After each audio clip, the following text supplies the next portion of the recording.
फिर किसी ने तौबा कर ली और तौबा के बाद उसके किसी दोस्त ने, लंगोटिये ने, उसके किसी जानने वाले ने, शरीक ने, दुश्मन ने उसको आर दिलाई कि तू तो फलां जुर्म का मुर्तकिब फलां दौर में ठहरा है, जबकि वो तौबा करके नेक हो गया। इसने उसको आर दिलाई कि अब तू बड़ी नमाजें पढ़ने लग गया है, अब तू हाजी हो गया है, अब तू नेक बन गया है, हम तेरे बचपने को जानते हैं, तेरे लड़कपन को जानते हैं, तेरी जवानी अयाम शबाब को जानते हैं। किसी शख्स ने तौबा करने के बाद उसको उसी गुनाह पर जिस पर उसने तौबा कर ली आर दिलाई,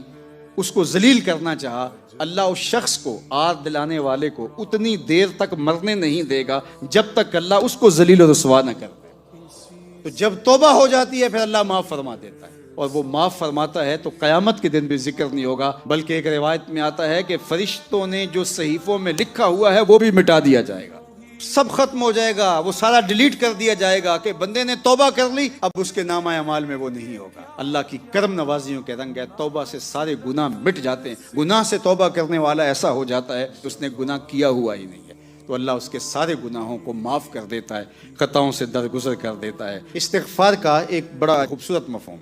जब कोई शख्स कहता है ना अस्तग़फ़िरुल्लाह, तो उलमा कहते हैं कि वो दो चीज़ों का अल्लाह से मुतालबा कर रहा होता है। एक तो वो ये कहता है अल्लाह जो मैंने गुनाह किए हैं उसका पर्दा रहने देना, और दूसरा वो कहता है मेरे मालिक उस गुनाहों के बदले में जो तेरा गज़ब और गुस्सा है अल्लाह उसको दूर फरमा ले और मुझे माफ़ कर दे। और अल्लाह फिर ऐसी लाज रखता है क़यामत के दिन भी उसके ऐब ज़ाहिर नहीं होने देगा, उसका पर्दा चाक नहीं होने देगा। चाक उनके होंगे